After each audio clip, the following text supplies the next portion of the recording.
Boa noite, meus irmãos. Sejam todos muito bem-vindos mais uma vez a essa casa, onde, nessa oportunidade que a gente sempre tem de estar aqui às segundas-feiras, né, que é a reunião pública, mas a gente também tem as outras reuniões aí durante a semana de estudos, que é na quarta, na quinta, aliás, amanhã, na terça, também tem o Livro dos Espíritos. Na quarta nós temos o estudo da Gênesis, na quinta o sistematizado, e aos domingos, para quem quiser, nós temos também o estudo com o Livro dos Espíritos. Então são oportunidades através das quais a gente possa estar aí aproveitando as informações e os recursos que Deus nos envia para nos instruir, para nos orientar aqui hoje nessa caminhada nossa. Tudo que nós precisamos se encontra nas obras. Além das obras básicas, nós temos as do Chico, as do Divaldo e de outros também que trouxeram para nós aí muitos recursos. Então que a gente possa aproveitar a oportunidade. E nessa noite a gente está recebendo a nossa irmã Viviane, da cidade de Barbacena. Seja bem-vinda mais uma vez, tá? É uma alegria muito grande receber a nossa irmã aqui, tá? Para que ela possa trazer para nós as reflexões da noite. E nesse momento agora, então, eu quero convidar os meus irmãos para a gente fazer uma prece. Aqueles que quiserem fechar os olhos, fiquem à vontade, para que nesse momento a gente possa mudar os nossos pensamentos, deixando de lado agora as coisas da terra, as coisas do mundo lá fora. Nós já tivemos tempo suficiente para cuidar das nossas necessidades materiais e físicas. E agora, né, meus irmãos, nós vamos cuidar das necessidades do nosso espírito. Possamos elevar os nossos pensamentos até os planos maiores. E através dessa prece, pedir a Deus, nosso Pai, pelo início dessa humilde reunião. Pai, infinito amor, infinita bondade, vós que está sempre junto de nós, presente em nossas vidas, com essa certeza, Pai, aqui estamos nós mais uma vez, aproveitando a oportunidade para buscarmos o conhecimento, o aprendizado, o alimento para a nossa alma, aquilo que vai nos auxiliar na nossa caminhada, na nossa vida lá fora. Nessa noite, recebemos com muita alegria a nossa irmã Viviane, que vem da cidade de Barbacena. Que ela possa trazer para nós, Senhor, as reflexões de que nós precisamos nessa noite. Que abençoe, que ilumine a nossa irmã juntamente com seus amigos espirituais, para que eles tragam para nós todas as reflexões que nós necessitamos. Senhor, permita assim que possamos iniciar essa humilde reunião dessa noite. A palavra é sua, a casa é sua.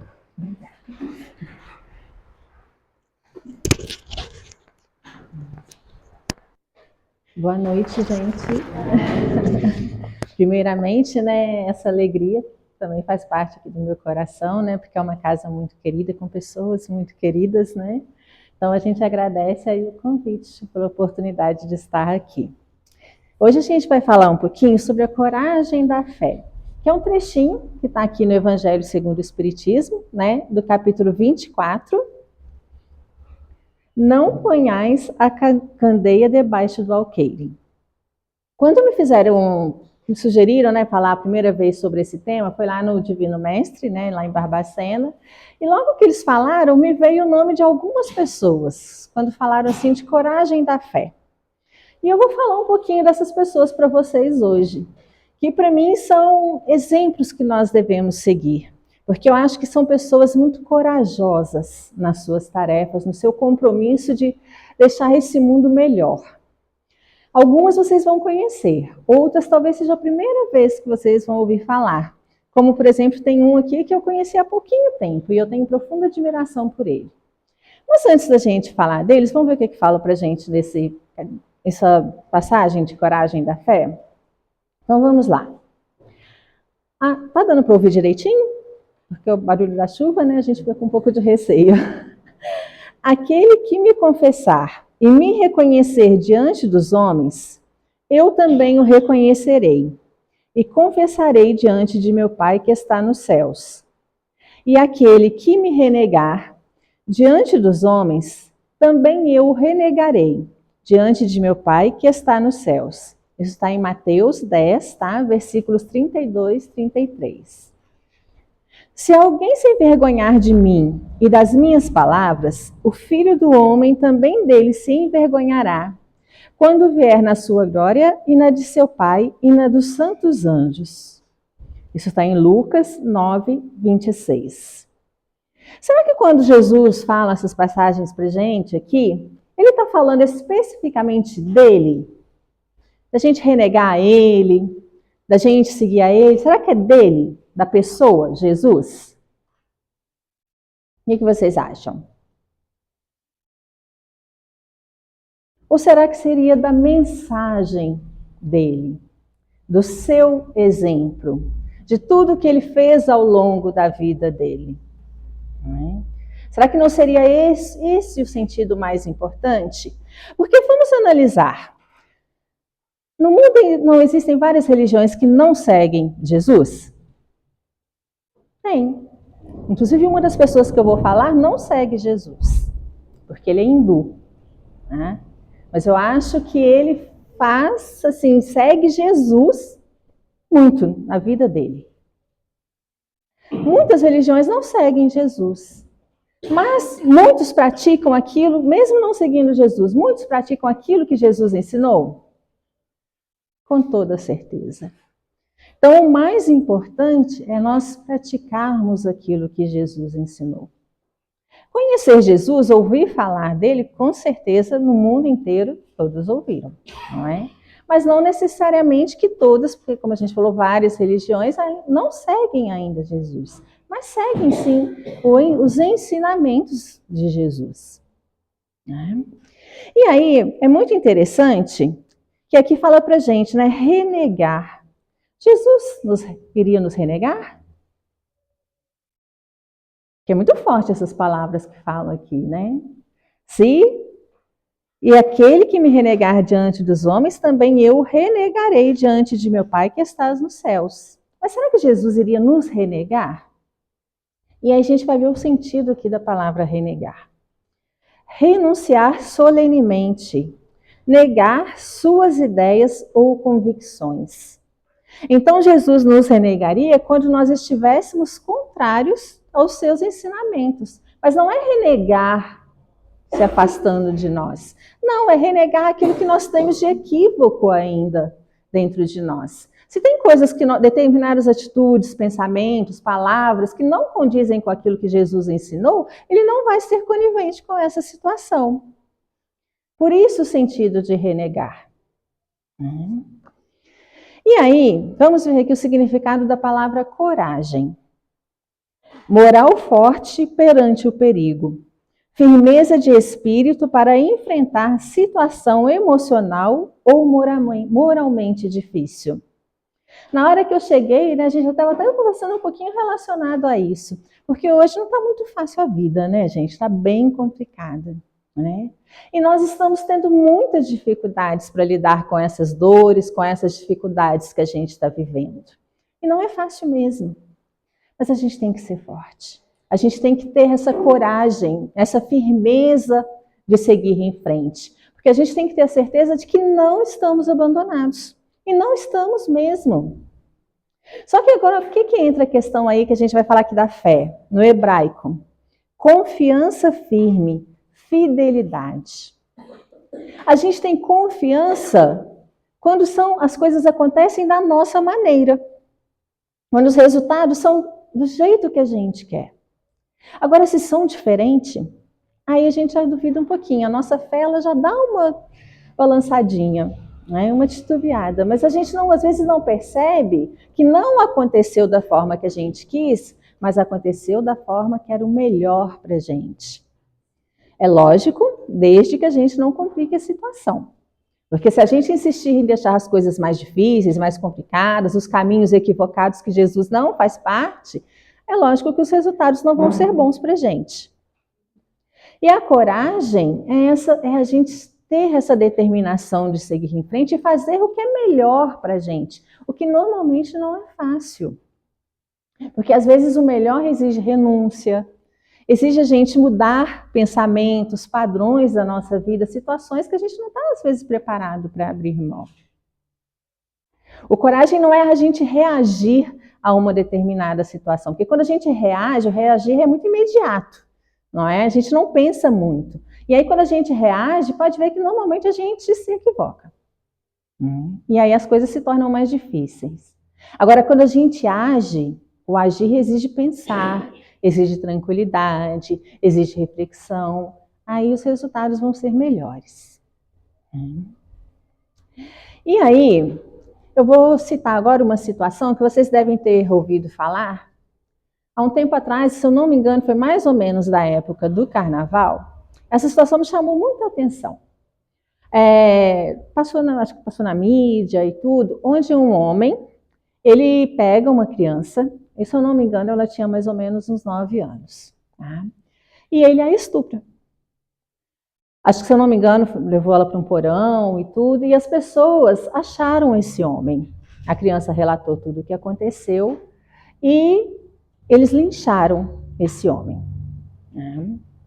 Eu falo sempre, nós não vamos abordar a questão da criança, porque a gente não tem dúvidas nenhuma do absurdo dessa situação, do quanto é triste essa situação, e das marcas terríveis, em todos os sentidos, que esse homem deixou nessa criança, na família, em tudo isso. Mas eu quero abordar uma outra questão com vocês, alguns pontos de vista. Primeiro, esse estuprador.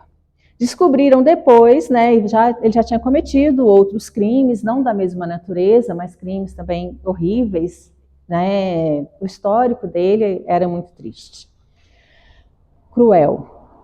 E aí, o que nós aprendemos com a doutrina espírita? Que é um espírito ainda perverso, que ainda tem prazer, que ainda tem afinidade com o mal. Pode ser um espírito de uma categoria que ainda não conhece o bem, que ainda não conhece o amor. Mas lembrando que o amor já está presente em todos nós desde o instante que fomos criados. Só que a gente tem que, vamos dizer assim, regar a sementinha, né, para ela crescer. Então é um espírito ainda perverso. Desencarnado ainda perverso, lembrando porque a natureza não dá saltos. Mas, como eu falei, o que a doutrina espírita ensina para a gente?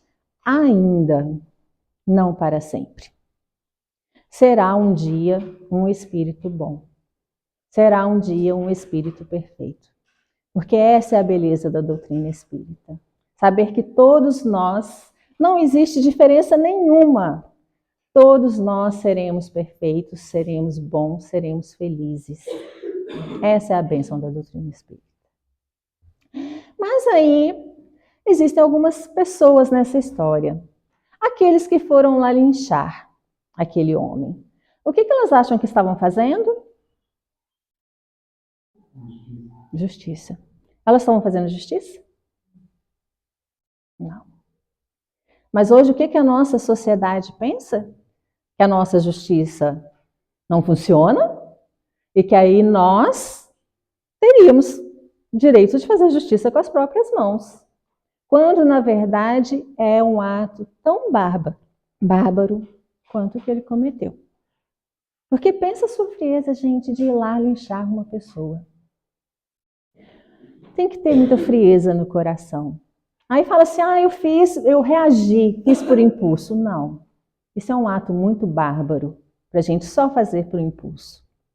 A gente permitiu que o nosso lado mais bárbaro, que ainda existe dentro de nós, se manifestasse. E fomos lá e fizemos algo cruel, tão cruel quanto. Mas entram outras pessoas nessa história. Tem aqueles que não foram lá linchar, mas a notícia se espalhou na televisão, na internet. E aí quantas pessoas foram lá e comentaram, achando o máximo o que aquelas pessoas fizeram? Fizeram justiça. Olha que beleza, ele não merecia viver. Ainda bem que fizeram isso com ele. Porque hoje a internet, gente, ela infelizmente, a gente está transformando ela numa coisa às vezes muito cruel, muito triste. E a gente não tem ideia do tamanho da nossa responsabilidade, às vezes com uma simples curtida ou um simples comentário. Nós temos que ser muito vigilantes naquilo que a gente curte, naquilo que a gente comenta, né? Uma curtida pode nos gerar sérias dificuldades, porque mostra aquilo que nós somos, né? Aquilo que ainda está no nosso coração. Essas pessoas também estão equivocadas nos seus sentimentos, nas suas emoções. Porque você vibrar, porque alguém linchou o outro, é muito triste. É muita infelicidade na alma. Vocês acham que alguém fez uma prece por esse homem?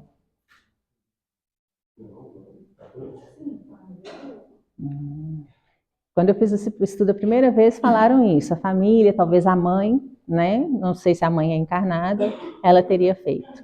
Mas vamos olhar na sociedade em geral. Alguém fez a prece por esse homem? Muito difícil, né? Muito difícil.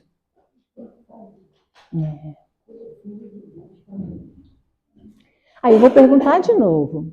Vocês acham que alguém fez uma prece por esse homem? Tem certeza? Eu acho que teve alguém que fez. Nenhum de nós está desamparado.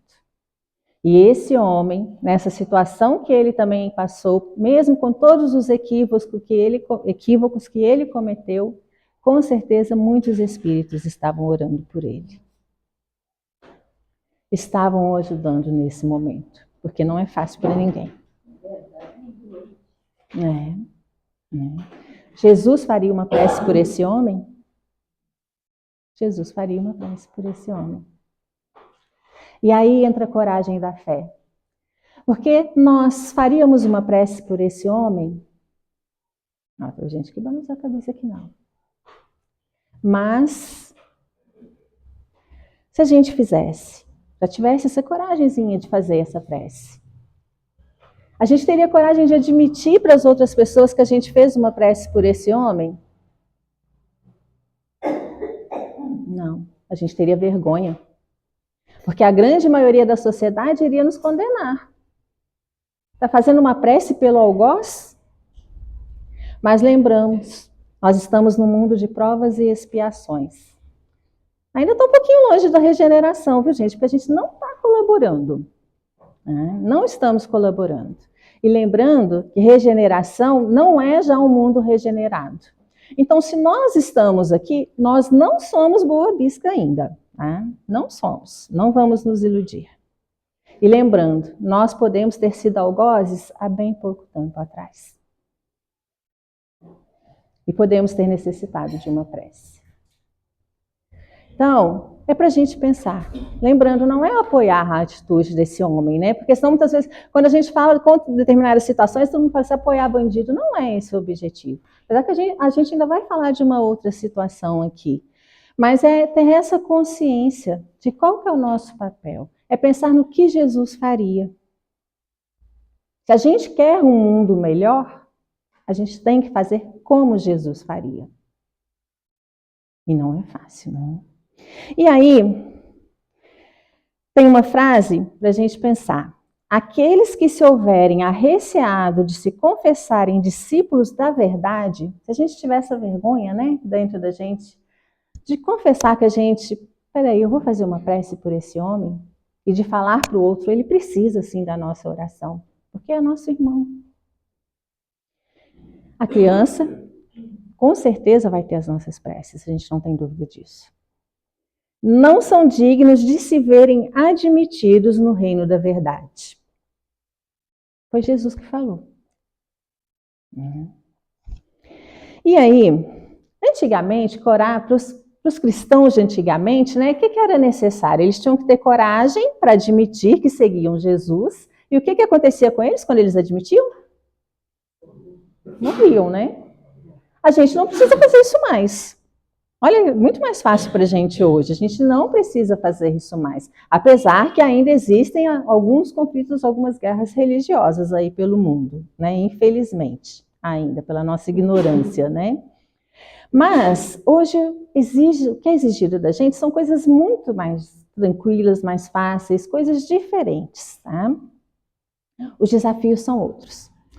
São as distrações que o mundo nos oferece, que são muitas, né? Muitas distrações. Mas eu sempre falo que, na verdade, nós temos que ser sábios com essas distrações. Porque, gente, Deus nos deu a inteligência para criar tantas coisas nesse mundo, tantas coisas que são boas para nós, que nos trazem um momento de lazer, de tranquilidade, de descanso, e a gente não vai aproveitar? Não, nós vamos aproveitar, nós vamos utilizar tudo isso. Agora, a grande questão é utilizar tudo isso com sabedoria. E hoje a nossa maior dificuldade é que nós estamos indo para o excesso. Nada está nos satisfazendo. Então, é ter o equilíbrio para utilizar tudo que Deus nos proporcionou. Tudo aquilo que Deus também nos deu a inteligência para a gente poder criar. Os deslumbramentos, as perseguições, quando a gente fala aí de perseguições religiosas, não é? E outras mais. Não ceder, né, a essas distrações, a tudo isso que o mundo oferece em excesso e esquecer do principal. Quando a gente falou lá no início, né, de Jesus, que será que eles queriam que se a gente lembrasse dele a pessoa, que não seria o objetivo? Então significa que nós não vamos falar de Jesus? Não, nós devemos falar de Jesus. Mas não é só falar, porque falar, a gente fala um monte de gente, né? Fala bonito, não é? Mas às vezes fala, mas Jesus não está presente no coração. Aí não adianta de nada disso. E hoje a gente comete um grande equívoco. Vou citar, né, a nossa irmã na religião católica, né? Como, por exemplo, algumas comemorações que estão muito relacionadas ao catolicismo. O Natal. As crianças hoje, quando falam no Natal, o que elas pensam? Presente, Papai Noel. Pouco se fala de Jesus, não é? Quando a gente, outra celebração católica, né, não faz parte, no caso da doutrina espírita, mas como fala está relacionada a Jesus, a gente vai citar. A Páscoa. Menos ainda, né, gente? As crianças não têm a menor noção que está relacionada a Jesus. Uma celebração voltada ali ao momento da vida de Jesus. Não. Elas só pensam no coelhinho da Páscoa e no chocolate. Porque por pouco se é falado de Jesus hoje em dia, principalmente nos lares. Os pais não falam, porque está aquela correria do dia a dia, aquelas dificuldades, aquele conflito, cada um vivendo a sua dor ou correndo para sobreviver, e os filhos também vão no automático, e o mais importante vai ficando para trás. Então, sim, é importante de falar de Jesus, mas falar o nome, mas falar da sua vida, de tudo que ele fez, e praticar aquilo que Jesus ensinou. E aí, hoje é necessário coragem de silenciar, e não é fácil, né? Principalmente nos momentos de conflito. De se apagar, principalmente hoje no mundo da internet, né? Onde cada vez mais a gente está se mostrando, não é? E faz parte, porque isso é um estágio. Tudo, como o Paulo sempre fala, né? Tudo está certo. Porque tudo está no seu momento certo. Não é? Mas a gente tem que ver, será que é isso que nos preenche de verdade? Do perdão, de lidar com a incompreensão, a coragem de ser feliz.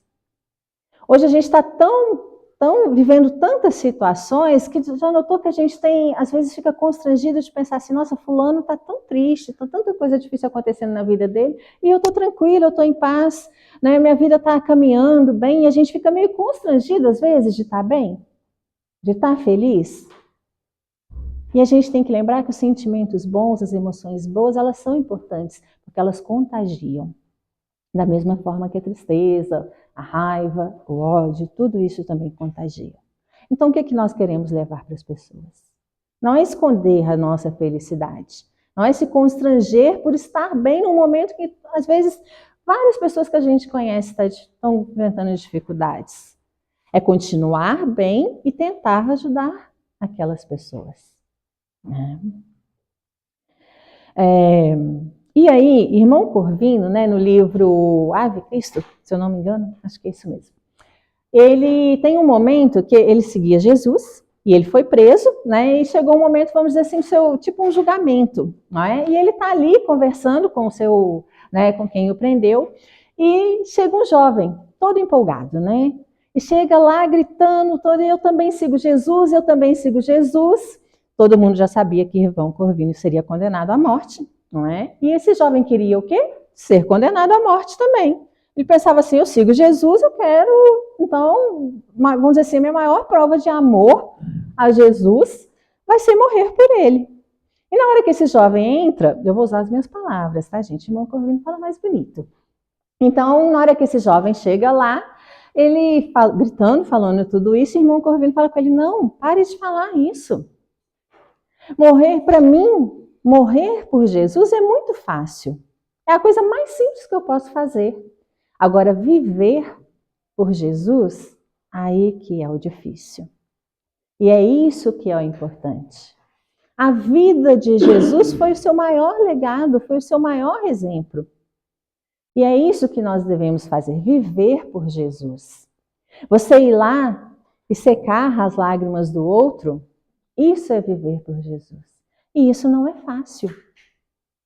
É uma das coisas mais difíceis. Você ir lá e ajudar o outro, isso é viver por Jesus. E ele citou várias situações. O jovem fica tão assustado, e todo mundo que estava em volta, que de repente ele saiu correndo. E até mesmo aqueles que prendem, o irmão Corvino fala com ele, vai e viva por Jesus, né? O jovem sai correndo, e até aqueles que estavam lá para condenar o irmão Corvino, qual seria a primeira reação? Prender o jovem, né? Ele se admitiu também ser um seguidor de Jesus, era prendê-lo. Mas eles ficaram tão impressionados com as palavras de irmão Corvino, que quando viu o jovem, eles iam embora, não deu nem tempo. Eles não pensaram, o jovem também saiu, foi no embalo, e não deu tempo de prender o jovem. Então, o maior legado de Jesus é a sua vida. E aí, nós confundimos fé com a crença, não é? Que se restringe ao campo do raciocínio.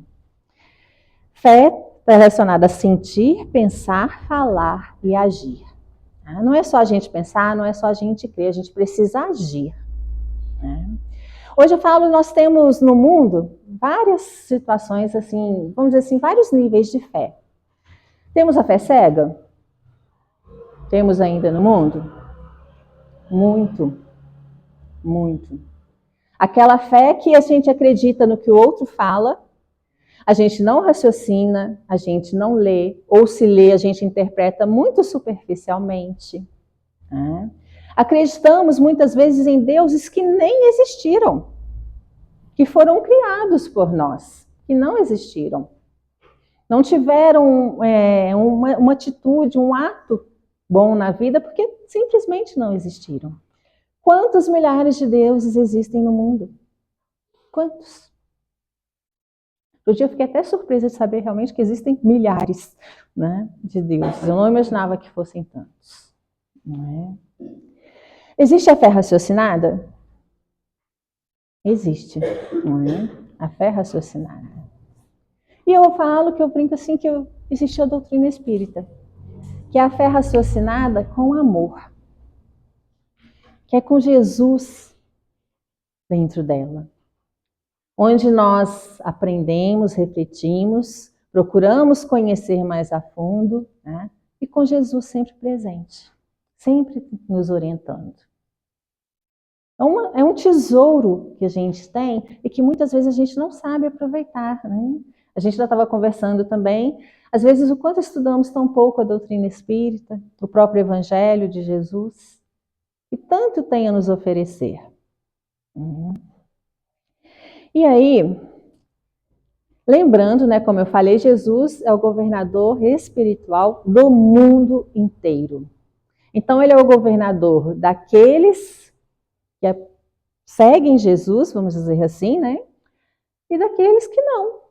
Que as suas religiões não citam Jesus, apesar de todos já terem ouvido falar dele.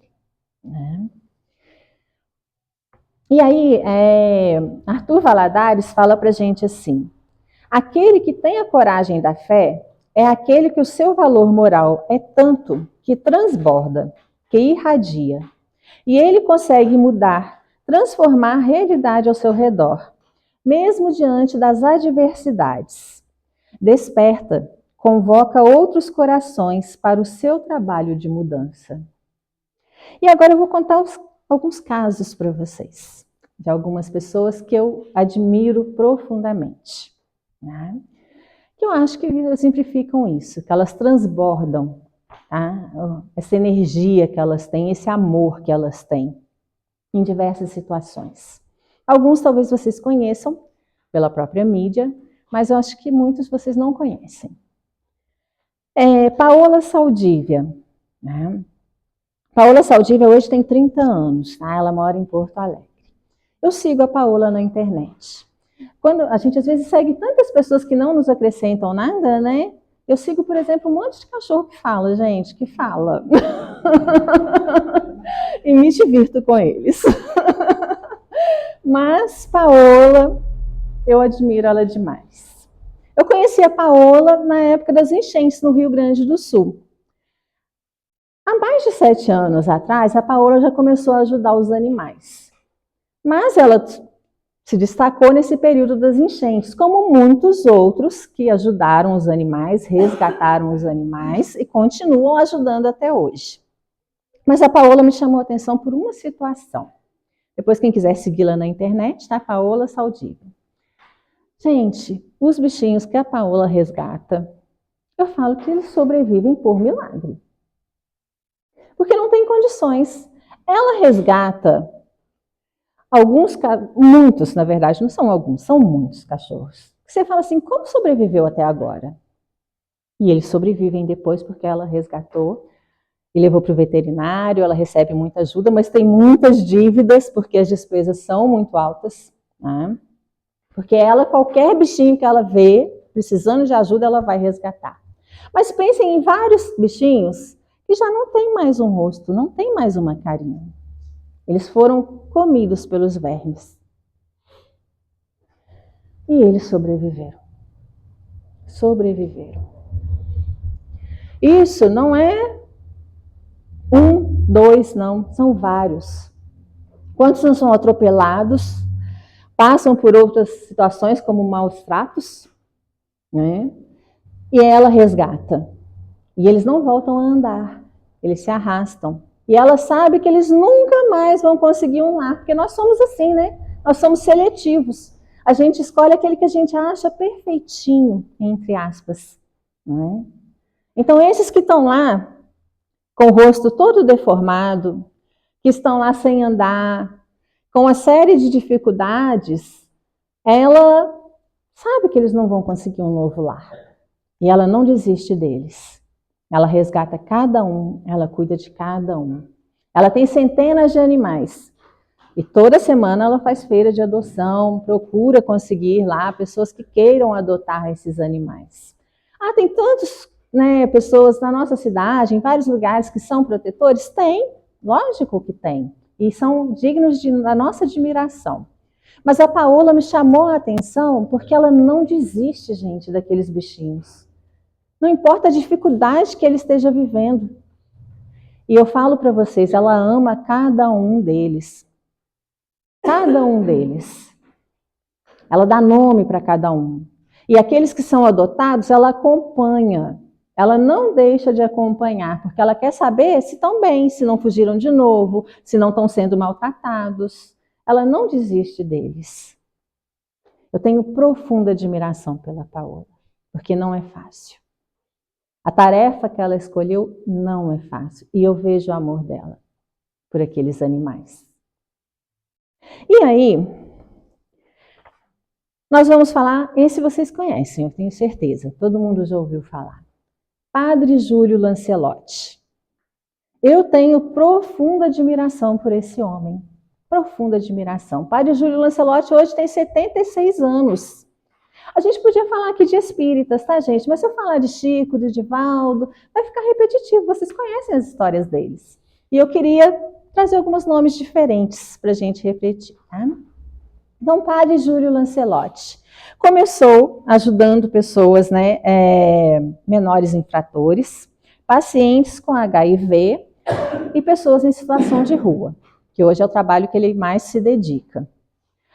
Vocês já viram o quanto o padre Júlio Lancelotti é agredido? Na internet? Como que a gente perde tempo para ir na internet agredir uma pessoa que está fazendo bem? Mas o que a gente acha? Não, está ajudando um bando de desocupados, de viciados, pessoas que não fazem nada para esse mundo ficar melhor. Aquele que está lá sujando a minha calçada, né? Seja à frente da minha loja, seja à frente da minha casa. E é fácil, gente, ter alguém morando em frente à sua casa, em frente à sua loja? Não, lógico que não. Não vamos nos iludir que seja fácil, não é. É uma situação muito delicada. Mas é o caminho a gente ir lá, criticar, expulsar? Não, não é o caminho, não é a solução. Mas a gente ainda não sabe o que fazer. A gente tem que ser muito realista que nós ainda não temos uma solução para isso. E, na verdade, a grande maioria dessas pessoas vão desencarnar na rua. Somente em outra encarnação poderão reconduzir suas vidas de forma diferente. Não vamos nos iludir. Padre Júlio Lancelotti quer tirar essas pessoas da rua? Vocês acham que quer? Não. Ele não quer. É lógico, se ele conseguir que um ou outro, como acontece, lógico, sempre tem alguém que consegue, né? Não são todos. Ele vai ficar feliz por aquela pessoa ter mudado a sua vida. Mas não é o maior objetivo dele, gente. Uma cidade do tamanho de São Paulo, ele vai conseguir isso? Nunca. Ele ama aquelas pessoas? Ele ama cada um deles. Ele não sabe o nome de todo mundo, mas ele ama todos eles. Não importa onde ele esteja, hoje ele está ajudando em determinado lugar, hoje, amanhã em outro, ele ama todos eles. O objetivo dele é que aquelas pessoas se sintam amadas. Que elas não sintam só o desprezo da sociedade, porque muitas vezes é isso que a gente faz. A gente acha que só a gente tem direito, mas nós nos esquecemos que eles têm direitos. E é isso que o padre Júlio Lancelotti, ele grita, não é? E isso incomoda, porque ele sabe que eles têm direitos. E se for preciso, ele enfrenta a polícia, ele enfrenta o governo, ele faz o que tiver que fazer para mostrar isso. Eles têm direitos como nós temos. Só que eles muitas vezes não se amam mais. Estão apenas passando pela vida. Eu vi esses dias um vídeo, me chamou muita atenção. O Profissão Repórter foi na Cracolândia, porque vocês devem ter visto aquele caso que sumiu, né? Todo mundo da Cracolândia. Ficou vazia, de repente, não sabe o que aconteceu com as pessoas, e eles fizeram uma matéria sobre isso. Eu não assisti o Profissão Repórter todo, então eu não vou falar quais são o que poderia ter acontecido. Eu vi esse trechinho. Aí uma senhora chegando lá com um homem, praticamente sem roupa, esse homem, ele estava praticamente sem roupa. Ela é uma senhora de muita idade. Ela na cadeira de rodas. O Caco Barcelos a reconheceu imediatamente, porque alguns anos atrás ele tinha feito uma matéria na Cracolândia onde ele foi entrevistá-la. E mostraram um trechinho dessa matéria antiga, ela muito arredia, uma senhora, gente, de idade, muita idade. E ela muito brava, muito nervosa, muito arredia com a vida, com tudo, com tudo. E ela não quis ser entrevistada. Então o Caco Barcelos vai conversar com ela. E o rapaz fala assim, a gente acabou de sair da prisão e a gente veio para cá, porque era o lugar que eles ficavam antes. Só que chegou lá e estava tudo vazio. O comportamento da senhora, o Caco Barcelos tentando conversar com ela, e ela falando assim, não, eu quero usar droga mesmo, mais ou menos isso, né? Eu quero usar droga mesmo, eu estou sentindo falta. E ela continuava com o mesmo comportamento arredio, nervosa, irritada. Ela foi presa por tráfico de drogas, tá? E, gente, para quem tem um mínimo de sensibilidade, dói ver aquela matéria. Porque é muito triste ver aquela senhora naquela situação. Você pensar que ela passou uma vida inteira naquela situação. Mas você vai ver os comentários na internet. E aí mostra o quanto nós estamos sem coração. O quanto a dor do outro não nos atinge. Mesmo que o outro não perceba que está sofrendo. ou não queira admitir que está sofrendo. Então, Padre Júlio Lancelotti para mim é um exemplo. É uma coragem da fé, porque ele está todos os dias lutando por aquelas pessoas que já não, a grande maioria delas, 90%, não acredita mais em si mesmo. Ele as ama profundamente. Deixa eu ver as horas. Dá tempo. Vou contar para vocês sobre outra pessoa. Esse aqui é um nome difícil. Eu descobri ele há pouco tempo em um filme que tem na Netflix. Padman. Alguém já viu? Não? É um filme indiano, né? Então é baseado na história desse homem. No filme ele não se chama assim, mas é baseado na vida dele. E, gente, eu tive uma profunda admiração por esse homem. Já vi o discurso dele no YouTube mais de 10 vezes. Tanto que eu gosto, né? Porque para mim ele também é um exemplo de coragem da fé. O nome dele é difícil, não sei nem se eu estou falando certo, tá? Arunachalam Muruganathan. Ele é hindu. Hindu não segue a Jesus, né? Eles seguem a vários deuses, né? Os mais diversos. E o que acontece? Hoje ele tem 63 anos. Na Índia, existem algumas coisas, até hoje, tá? Muito complicadas, muito delicadas, relativas à cultura e à fé. A fé, em algumas situações, infelizmente, a gente pode falar que são cega porque prejudica, causam dificuldades e às vezes as pessoas não se dão conta disso. Então, na Índia, por exemplo, a menstruação é considerada um tabu. Né? Um tabu mesmo. Não se fala sobre isso. As pessoas têm vergonha de falar sobre isso. E o que tanto mulheres quanto homens?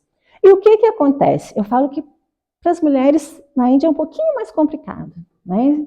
Sim, em vários lugares do mundo, como o Brasil, né, para as mulheres nem sempre é fácil, a gente tem que ser realista. Na Índia é um pouquinho mais complicado. Então a menstruação é um tabu. Quando a mulher está menstruada, ela não é em toda a Índia mais, tá, gente? Principalmente nas capitais, em grandes cidades, como Nova Delhi, Mumbai, aí já vai mudando um pouco os conceitos, né? Porque a evolução ela vai acontecendo. Mas lá, a questão da fé, da cultura é muito forte. Então é muito difícil ainda de conseguir, vamos dizer assim, transpor essas barreiras. Né? As mulheres, principalmente na Índia rural, elas, quando estão menstruadas, elas não podem ficar dentro de casa. Elas têm que dormir do lado de fora de casa. Né? Ou na varanda, ou no quintal, elas não podem ficar dentro de casa. Elas não podem ser tocadas. E elas não podem tocar em nada. Porque elas são consideradas impuras. Impuras. Na Netflix tem um documentário também relativo ao que a gente vai falar, e tem uma mulher que ela ainda fala, eu não entendo porque elas não podem entrar nos templos, tá? Quando estão menstruadas. Ela fala, se eu oro para a deusa, ela fala o nome da deusa, eu não vou recordar agora, por que eu não posso entrar no templo se ela é mulher? Mas não podem. E a gente se questiona, né? Fala assim, mas como que eles vão descobrir que a mulher está menstruada? Ela poderia entrar, nem precisava contar. Mas é tão forte isso nelas, que elas mesmas se privam de todas as situações. Então, o que acontece? O Arunachalam, não é? Ele se casou. E antes, ele já morava com a mãe, com as irmãs, mas é como a gente falou, como é um tabu, ninguém fala disso, ele nem prestava atenção. Tanto que muitos homens lá, eles não tocam o assunto, eles não entendem o que é a menstruação, eles não têm noção do que é a menstruação. Ele se casou. E aí ele começou a observar que alguns períodos do mês, a esposa dele ia dormir fora de casa. Olha só, eles não conversavam sobre o assunto. Aí que ele se deu conta, né? E foi ver, eu falei, minha mãe também, minhas irmãs, aí que ele foi, né, observando algumas situações. E ele resolveu questionar a esposa. Ela, muito envergonhada, muito mesmo, falou com ele o motivo. Ele ficou um pouco, né, falou assim, mas achando aquilo um pouco absurdo, né? Mas o que ele resolveu? O que acontece, gente? As mulheres na Índia, até hoje, na Índia rural, como eu falei, principalmente, em grandes cidades acontece ainda, porque a gente sabe que a população da Índia, né, hoje o país mais populoso do mundo, não é? Mas já um pouco menos, não usam absorvente. Somente 12%, mais ou menos, das mulheres usam absorvente na Índia. E ele perguntou à esposa, né, mas por que você não usa absorvente? E ela falou com ele, bem, ou eu uso absorvente ou eu compro leite. Na Índia também todo mundo mora junto, né, gente? As famílias casam, vai morar sempre com a sogra e o sogro, mora junto. Então eram muitas pessoas numa casa. A despesa era alta. Mas não é só essa questão, é por essa questão da ignorância também.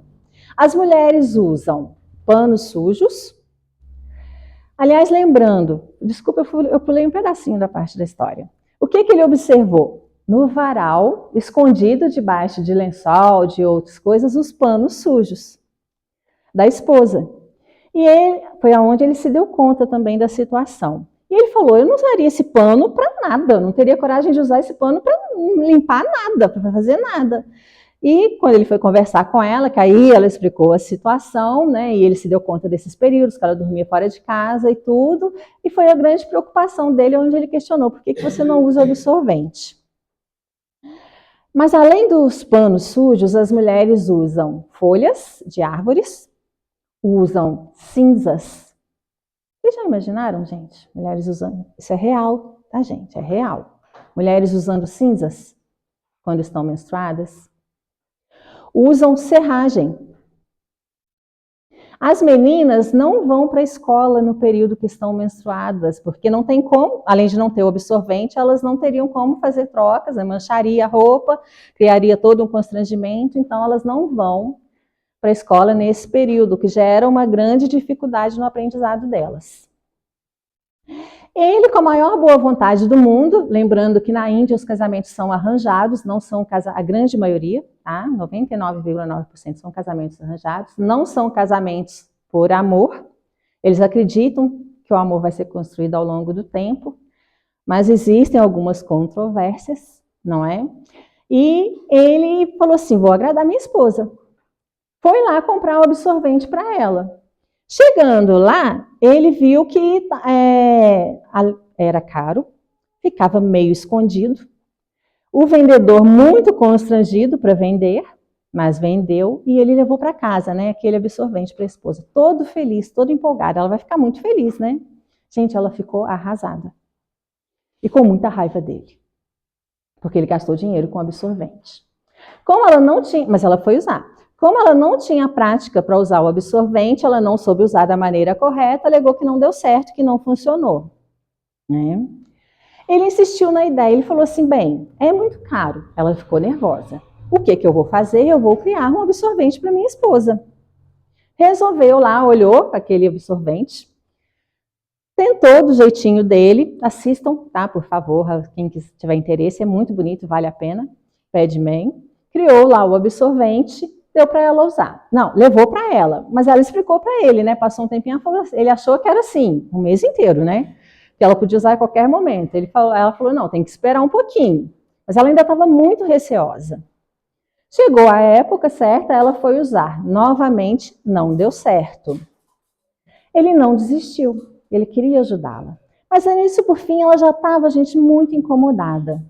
E ele ia testando, não dava certo, e ela já com raiva, por fim, ele falou, eu preciso. Ele já não estava pensando mais só no bem-estar da esposa. Ele estava pensando no bem-estar de todas as mulheres da Índia. Ele continuava tentando, não dava certo, ela não quis mais experimentar, ele falou, então vou pedir minhas irmãs e minha mãe para tentarem. As mães e as irmãs ficaram tão revoltadas quanto a esposa. E aí o que ele falou? Vou pedir às alunas de medicina para elas testarem na faculdade. Lembrando que na Índia as mulheres não se casam para terem um trabalho. São poucas as mulheres na Índia que trabalham. As mulheres se casam para se formam para ter um bom casamento. É como se fosse algo a acrescentar no seu currículo. Isso é muito triste, né, gente? E aí ele falou, alunas de medicina, vou dar para elas. Gente, elas toparam. Mas quando foi um belo dia, ele descobriu que uma só estava preenchendo a pesquisa para todo mundo. E ele falou assim, alunas de medicina não tinham coragem de testar o absorvente, algo que seria bom para elas. Quando ele começou a fazer esse teste, surgiram vários boatos no vilarejo onde ele morava. O que a esposa fez? Pediu o divórcio. Lembrando que divórcio não existe na Índia. Não existe divórcio na Índia. Tá? É muito raro raríssimo alguém se divorciar. Tá? Dá muito trabalho, então são poucos os que, vamos dizer assim, tentariam. Mas a esposa se divorciou. Então voltou para a casa dos pais, né? E aí ele continuou tentando, falou, não tem mais o que fazer. Falou, vou ter que testar em mim mesmo.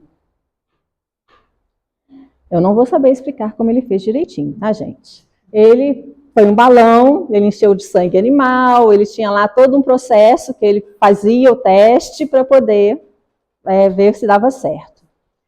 E ele falou que foram os dias mais incômodos da vida dele. Não deu certo. A mãe, as irmãs, o vilarejo, acharam que ele estava ficando louco e o expulsaram de casa. Ele teve que ir para longe, mas jamais desistiu. Porque ele falou, como que eu vou desistir de algo que vai ser bom para elas? Foi pesquisando na internet, que não era como é hoje, né? Era bem diferente. E descobriu que não era bem aquele algodão que ele usava, por isso não estava dando certo. Foi descobrindo o material correto, criou uma máquina. Tem a máquina na internet, tá? É algo bem simples e que qualquer pessoa pode fazer. Ele liberou para que fosse utilizada em qualquer lugar do mundo. Criou uma máquina para poder fazer o absorvente. Ele encontrou várias pessoas ao longo do caminho da vida dele. E aí, uma dessas pessoas inscreveu, o Arunachalam em um concurso do Instituto Indiano de Tecnologia. Eram 943 competidores. Ele ganhou em primeiro lugar. E aí, as máquinas elas são usadas até hoje em mais de 1.300 vilarejos. E elas são operadas por mulheres.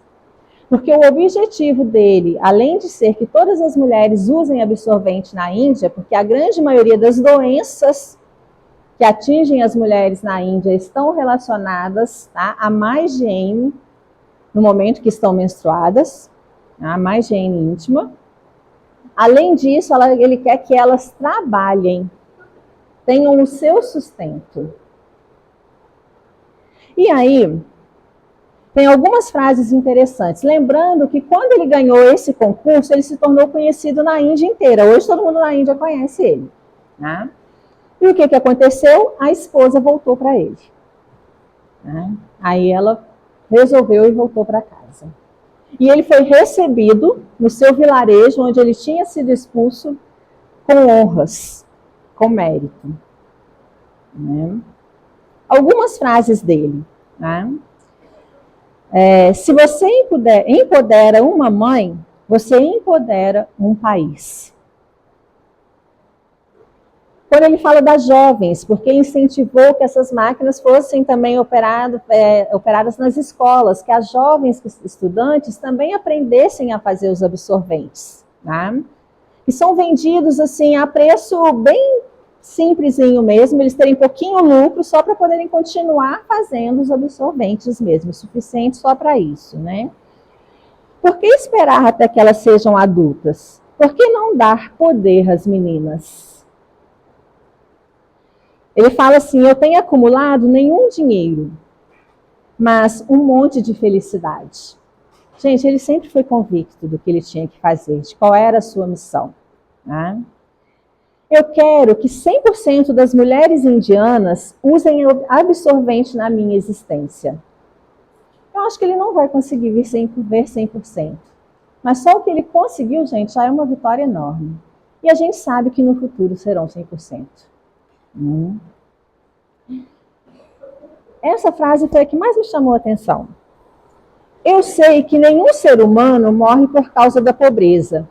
Tudo acontece por causa da ignorância. Ele está certo? Ignorância de não saber, mas uma ignorância ainda pior, que é a de querer continuar não sabendo. Classifico as pessoas em 3. Não educado, pouco educado, super educado. Pouco educado fez isso. Ele se considerava pouco educado. Eu não considero ele. Nossa, eu considero ele assim, muito, muito educado. Quem dera eu fizesse um tiquinho do que ele teve a coragem de fazer na vida, né? O que o super educado pode fazer pela sociedade? Eu tenho grande admiração por esse homem, gente. E para a gente encerrar, rapidinho, se eu passar 5 minutinhos, vocês aguentam um pouquinho? O Valdeci Ferreira também é outra pessoa que eu admiro. Poderia citar aqui o Dr. Mário Ottoboni também, mas senão a gente ia sair daqui meia-noite, não ia dar certo, vocês não iam aguentar, não é? Mas o Valdeci Ferreira está muito ligado ao Dr. Mário Ottoboni. Valdeci Ferreira foi trabalhar em Itaúna, e chegando lá, ele sempre muito católico, né, muito dedicado aos afazeres da Igreja Católica. Chegou lá, ele ficou um pouco perdido. E ele fala assim com Deus, durante 2 meses. Deus, além do meu trabalho profissional, o que mais que o Senhor quer que eu faça? Durante 2 meses ele fez esse pedido a Deus. Um belo dia, ele andando na rua, ele encontra alguns jovens que iam fazer a visita religiosa no presídio da cidade.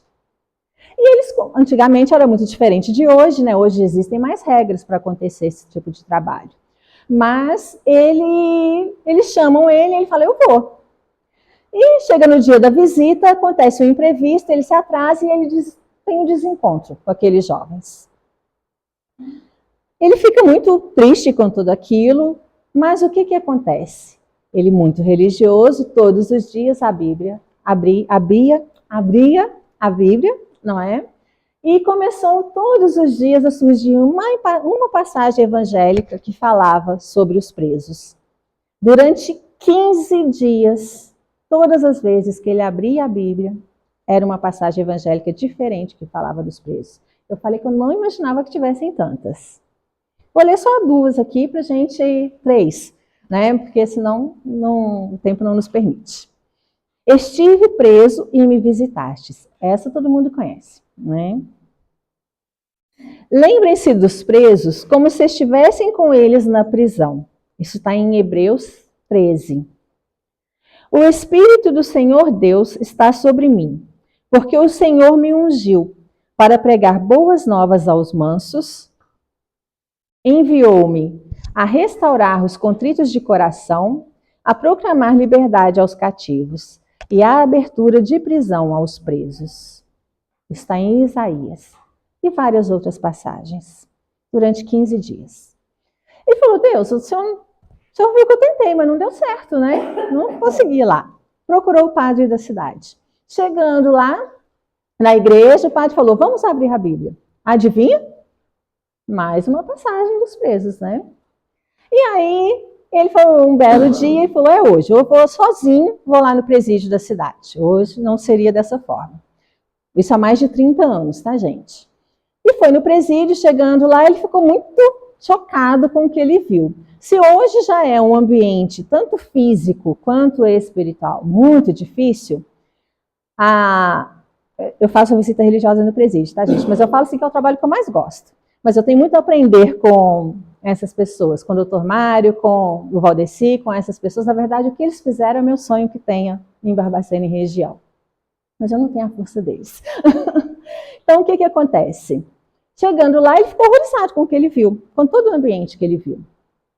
Mas as famílias visitando, longe daquele familiar que estava preso, uma gritaria, uma confusão, tentando conversar com o outro, e todo mundo tumulto, até que um preso o avistou e, como acontece até hoje, mas não é permitido, alguns são mais espertinhos, querem ter um benefício. E aí pediram a ele o quê? Material de higiene, alimento, várias coisas que ele pudesse levar para nos ajudar, né, nas suas necessidades. Ele começou dessa forma, começou a levar algumas coisas. Começou a ir com um grupo de jovens, né, e tentando ouvir e conversar com aqueles presos e várias situações. Ele foi percebendo que alguns eram mais espertos, não é? E mudou-se a forma de agir. O tempo foi passando, né? E um belo dia, tem toda uma história linda sobre a vida dele, um belo dia ele ouve falar do Dr. Mário Ottoboni. Dr. Mário Ottoboni é o criador das APACs. Vocês já ouviram falar da APAC? Tá? Associação de Proteção ao Condenado. E aí a gente pensa, o quê? Mas proteger o condenado?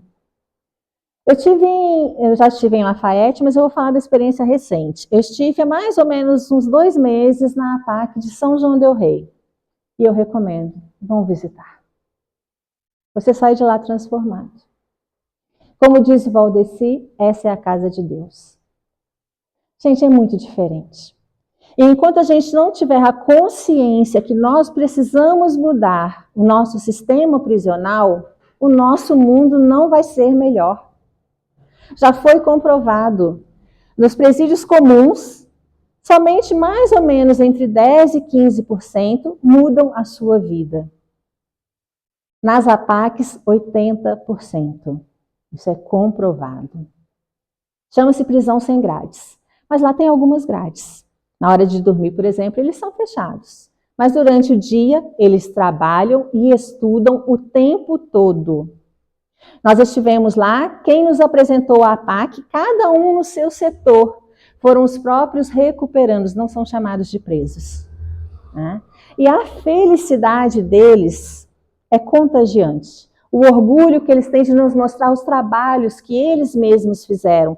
Marcenaria, pintura. Está sendo construída uma faculdade dentro da APAC, para vocês terem uma ideia. Eles estão construindo.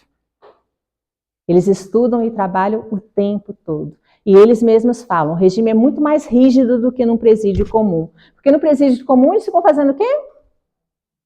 Nada. Olhando para o teto, pensando bobagem, conversando bobagem, aprendendo coisas mais horríveis ainda. Na APAC não tem tempo para isso. Não tem tempo para isso. Quando nós estávamos saindo, como é pertinho, muitos de vocês já devem ter visto que tem a lojinha em frente, né, a lojinha da APAC. E a gente foi lá, né, comprar algumas coisas que eles fizeram. E foi muito interessante que a gente já estava todo mundo na van, nós fomos algumas pessoas na van para poder ir embora para Barbacena. E aí veio um correndo e falou assim, olha, a gente faz um queijo delicioso, né? Vocês tinham que conhecer o queijo. E eles, gente, numa felicidade. Desce todo mundo da van e vai fazer o quê? Comprar o queijo. E era um queijo delicioso. E a satisfação deles, a alegria deles por aquilo. Mas o Valdeci ouve falar do Dr. Mário Ottoboni e vai conversar com ele. E quando ele conversa com ele, ele fala assim, vou fazer uma APAC em Itaúna. Mas, gente, para fazer uma APAC existem algumas questões. A gente precisa ter o apoio da população, da sociedade, o que a grande maioria das vezes não se tem. É um dos maiores obstáculos. E dos juízes, principalmente o juiz criminal, do judiciário. Né? E ele conseguiu o apoio do judiciário, depois de muito esforço, porque ele não dava sossego. Né?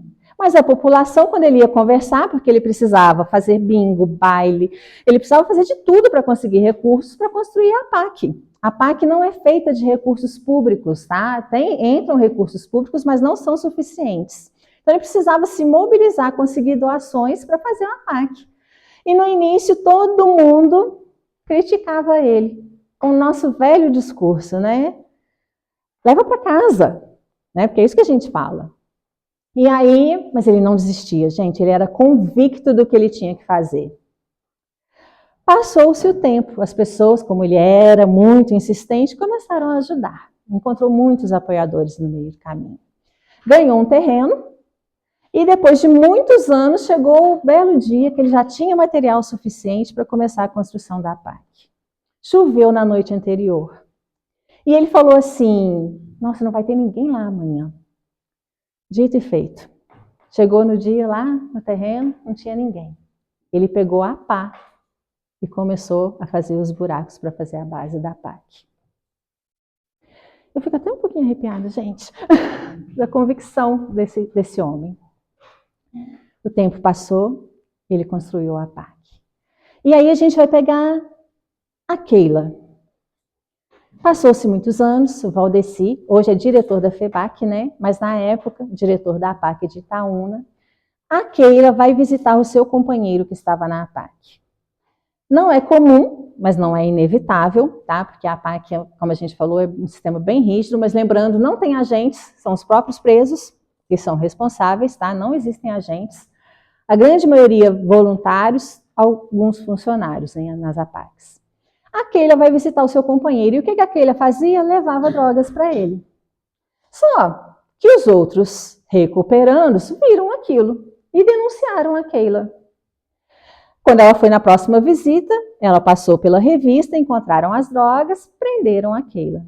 A Keila era como aquela senhora que eu citei para vocês. Muito amargurada. Com muita raiva dentro dela. E naquele dia a raiva dela se intensificou. Ela ficou ainda mais revoltada, principalmente com Valdeci. Ela foi presa. Passou-se o tempo, ela teve o benefício de ir para a PAC. Lembrando que quem vai para a PAC são crimes mais, vamos dizer assim, não é aquele crime simplesinho, porque muitas vezes um crime mais simples você vai preso por um período curto de tempo, então não dá tempo de você, vamos dizer assim, pensar, reavaliar a sua vida. Na PAC é necessário que ele fique um pouco mais de tempo, para ele aprender o que é o amor. E aí, a Keila teve o benefício de ir para a PAC feminina. Aqui em São João tem a masculina e a feminina também. Foi para a PAC e com toda aquela raiva dela. E o Valdeci fala assim, eu vi o mal na minha frente. Ela transformou o ambiente da PAC. O que era um ambiente tranquilo, de paz, de harmonia, ela transformou todo mundo. As pessoas ficaram raivosas, discutindo por qualquer coisa, começaram a surgir um monte de dificuldades.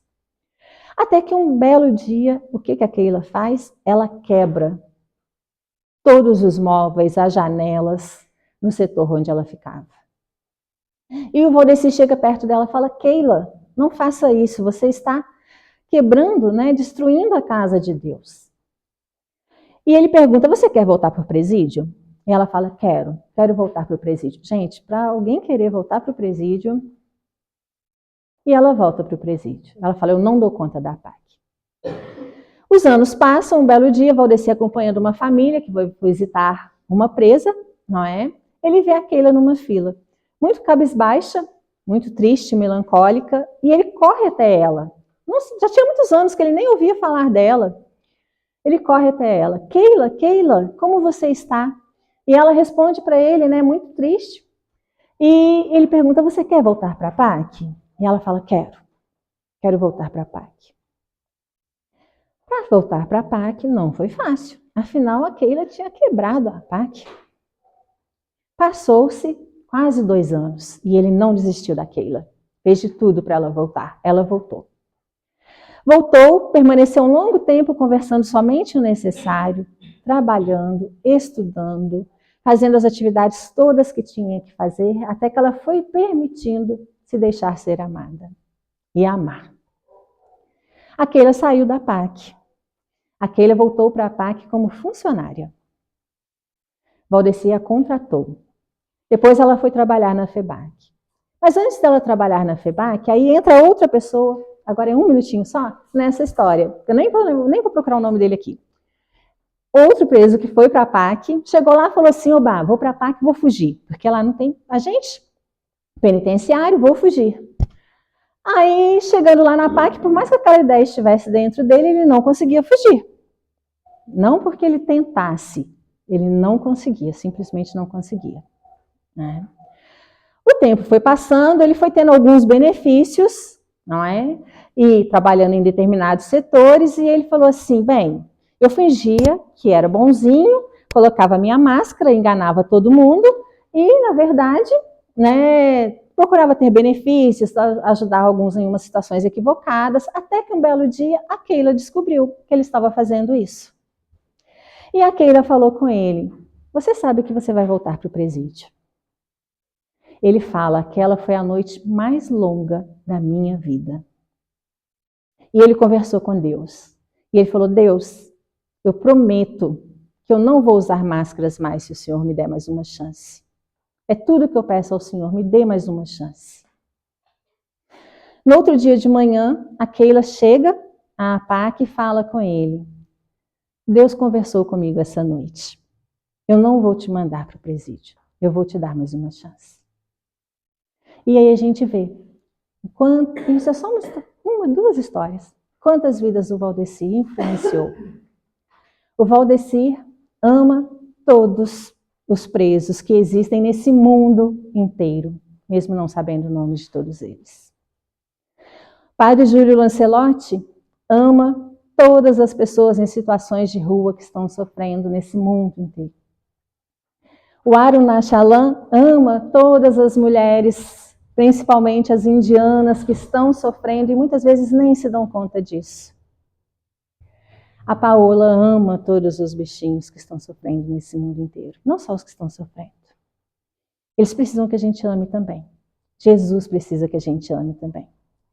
A gente talvez não vai poder fazer igual eles, mas a gente já pode começar a fazer um pouquinho, ou ajudar eles um pouquinho. Né? Peço desculpa, gente. Obrigada pela atenção de vocês. Né?